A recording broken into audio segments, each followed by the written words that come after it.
हिंदी को लेकर राज्य की सियासत गरमाई हुई है। विपक्ष लगातार सरकार के उस निर्णय का विरोध कर रहा है जिसमें कक्षा 1 से लेकर कक्षा 5 तक जो है हिंदी को एक तरह से तीसरी भाषा के तौर पर शामिल किया गया। हालांकि लगातार विरोध के बाद जो है अब सरकार ने उस पे आदेश को पलटा है और मुख्यमंत्री देवेंद्र फडणवीस ने खुद कहा है कि अब हम जितने भी स्टेक होल्डर हैं उनसे बातचीत करेंगे और उसके बाद जो है इस पर निर्णय लेंगे।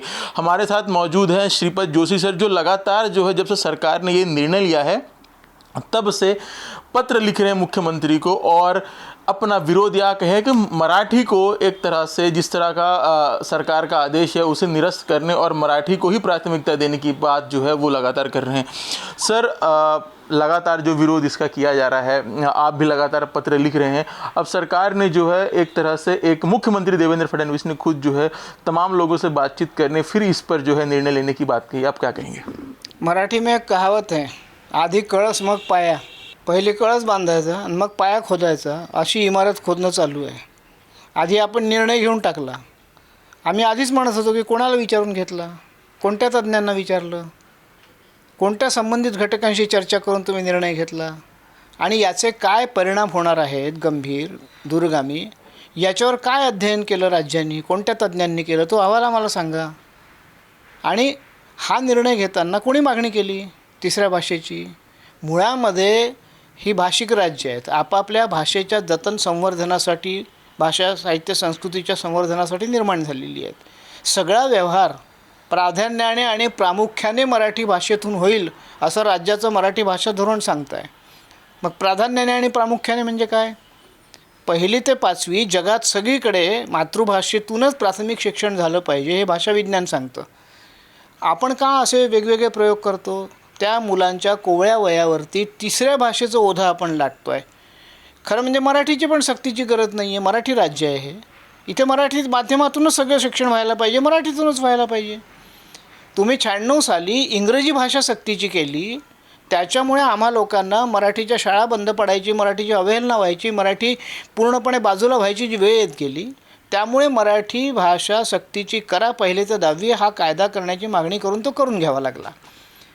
मराठी राज्यामध्ये मराठी सक्तीची करा हे म्हणणंच करंटेपणाचं आहे, दुर्दैवी आहे. खरं म्हणजे गरजच नाही ना सक्तीची करण्याची. प्रथम भाषा त्रिभाषा सूत्र पाळणारं महाराष्ट्र हे राज्य आहे. महाराष्ट्राने कधीही हिंदीचा विरोध केलेला नाही आजपर्यंत आणि महाराष्ट्रात हिंदी विरोधाचं वातावरण नाही आहे. ते आता तुम्ही तयार करताय तुमच्या राजकारणासाठी, राजकारणाच्या सोयीसाठी.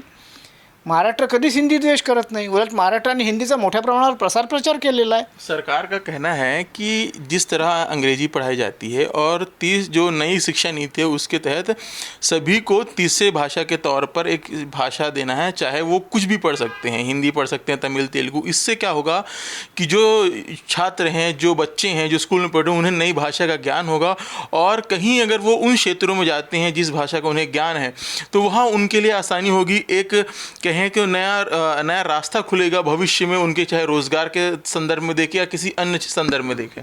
ये कौन तय करेगा? राजनीतिज्ञ तय करेंगे, पॉलिटिकल पार्टीज तय करेंगी कि एक्सपर्ट्स तय करेंगे? कौन से एक्सपर्ट ने बताया आपको? ये सब बातें जो आप कह रहे हो, जिस राष्ट्रीय शिक्षा नीति की बात हो रही है त्या राष्ट्रीय शैक्षणिक धोरणामध्ये सुद्धा तिसऱ्या भाषेचा उल्लेखच नाही आहे ना. मातृभाषेतून शिक्षण द्या असं राष्ट्रीय शैक्षणिक धोरण सांगतं आहे आणि तुम्ही 2-2, 3-3 भाषा त्या एवढ्या लहान मुलांच्या वयावरती कोणताय? त्यांना एकही भाषा धड येणार नाही आहे ना. इंग्रजी जेव्हा सक्तीची केली त्याच्यानंतर इथे मुलांची इंग्रजी बिघडली आणि मराठीही बिघडली. आता तुम्ही त्यांची हिंदी पण बिघडवाल, जी काही त्यांना येत असेल थोडीफार ती. मुळामध्ये कोणत्या वयामध्ये काय करायचं याचं भाषा विज्ञान हे एक शास्त्र आहे. पहिली भाषा केव्हा शिकवायची, दुसरी केव्हा शिकवायची, तिसरी केव्हा शिकवायची. ज्याची मातृभाषा उत्तम असेल त्याला जगातली पुढे कोणतीही भाषा फक्त 90 दिवसात शिकता येतं असं उपयोजित भाषा विज्ञानाने सिद्ध केलेलं आहे. तुम्हाला त्या लहान मुलांच्या वयावरती 3-3 भाषा लादण्याचं, ते ओझं लादण्याचं शास्त्रीय कारण काय? तुम्ही त्याचं उत्तर देत नाही आहे. तुम्ही काय सर्वेक्षण केलं? काय तुम्ही अहवाल तयार केला? काय संशोधन केलं? कोणतं सर्वेक्षण आणि संशोधन सांगतं की ही तिसरी भाषा लादा? त्याच्या परिणामांचा तुम्ही काय विचार केला? हे काहीच न करता बरं तुम्ही लादल्यानंतर आम्ही विरोध केल्यावरती मुख्यमंत्री म्हणाले हिंदी अनिवार्य नाही. आम्ही म्हटलं मुद्दा हिंदीपुरता नाही आहे, विरोध हिंदीला नाही आहे, सक्तीला आहे, कंपल्सरी करण्याला आहे. तुम्ही कोणतीही भाषा द्या ना, मल्याळम शिकवणार आहे का तुम्ही? कन्नड शिकवणार आहे? नेमणार आहे शिक्षक पूर्ण वेळ मागितल्यावरती? त्यातही तुम्ही नंतर शालेय शिक्षण मंत्र्यांनी सांगितलं की तिसरी भाषा अनिवार्य असणार नाही. तुम्ही तोंडी एक बोलता. तुम्ही निर्णय काय काढला की हिंदी अनिवार्य असणार नाही, पर सर्वसाधारणपणे तृतीय भाषा असेल. आपको क्यों लग रहा है कि ऐसा सरकार करे? क्योंकि इसमें तो सरकार का ही घाटा है, विरोध होगा, सरकार की ही गलत चीज़ें जाएंगी, लेकिन उसके बावजूद भी हिंदी को अगर जैसा आप कह रहे हैं, कारण क्या मानते हैं? क्या देख के क्या कारण रहा कि सरकार जो है हिंदी को जो है इस हिंदी को लेकर इस तरह निर्णय लिया है? सरकार आपल्या राजकीय हेतूसाठी असे निर्णय लादते. इंग्रजी कशाकरता लादली होती? इंग्रजी ही जागतिक व्यापाराची भाषा आहे. इंग्रजीमध्ये सगळ्या जगातलं जे निर्माण होतं ते विकलं जाण्याकरता तुम्ही मुलांना इंग्रजी लादली. कोणत्या वयात लादताय तुम्ही, हा मुद्दा आहे. 1ली ते 5वी हे मुलांचं कोवळ वय आहे. भाषा ही संस्कृती आहे. घरामध्ये खेळताना वस्तीमध्ये त्या मुलाला ज्या भाषेचं वातावरण उपलब्ध आहे त्याच भाषेत ते मूल व्यवस्थित शिकू शकतं. एकदा ते 5वीपासून शिकवा ना तुम्ही. आम्ही काय म्हणतो आहे, 5वी नंतर 6वीपासून तुम्ही भाषा शिकवा, सक्तीच्या करा. पण मुळामध्ये तुम्ही इतक्या कोवळ्या मुलावरती त्याचं ओझं कमी करण्याची तुम्ही लादता आहात. कशाकरता लादता आहात? अमराठी मतांच्या ध्रुवीकरणाकरता, मुंबई महानगरपालिकेच्या येत्या निवडणुकांसाठी. त्याच्यासाठी एवढी घाई चाललेली आहे तुमची. हे लोकांना कळत नाही का राजकारण? सगळ्यांना सगळं कळतं. लहान मुलांनाही राजकारण कळतं आजकाल.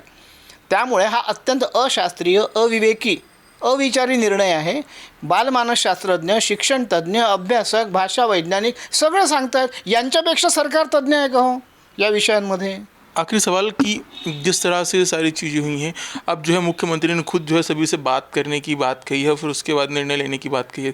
इसको किस तरह देखते हैं? और सबसे प्रमुखतः सरकार अगर बातचीत करेगी तो आपका क्या सुझाव रहेगा उसको लेकर?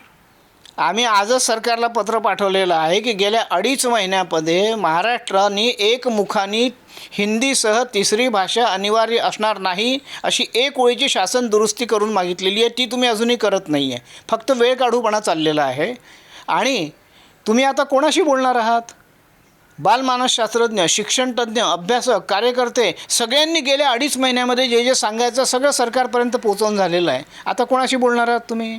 ज्यांच्याशी बोलायचं सगळ्यांनी सगळं सांगून झालेलं आहे. पुन्हा बोलण्यामध्ये वेळ कोणाशी काढणार तुम्ही?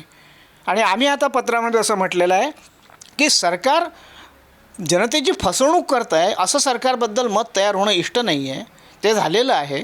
त्यामुळे सरकारने पारदर्शीपणे आता आधी हे जाहीर करावं की सगळी चर्चा तुम्ही फक्त मुंबईत बसून करणार आहात का, की विभागवार करणार आहात? त्याची कार्यपद्धती काय असेल? कोणत्या पद्धतीने तुम्ही करणार आहात? प्रत्येक विभागात कोण कोणाशी चर्चा करणार आहे? कोणाकोणाशी करणार आहात? कोणत्या व्यक्तींशी, तज्ज्ञांशी, संस्थांशी, समूहांशी, कार्यकर्त्यांशी, भाषातज्ञांशी, यांची आम्हाला आधी एक यादी द्या. म्हणजे त्याच्यात जर नसतील तर आम्ही सुचवू ना. पण मुळामध्ये सरकार पारदर्शीपणे व्यवहारच करत नाही आहे. आधी काहीतरी थोपवून देतं, मग या बोटाची थुंकी त्या बोटावर करतं. हे जे चाललेलं आहे हे काही राज्य नीट चालण्याचे लक्षण आहे का? ह्या भाषेशी खेळ चालला आहे. आणि याच्यामध्ये जे भाषिक राज्य ज्या मराठी भाषेकरता निर्माण झालं तिच्यासाठी त्याच राज्यातल्या त्यात मराठी माणसांनाच भांडावं लागतं आहे आपल्याच भाषेच्या रक्षणासाठी.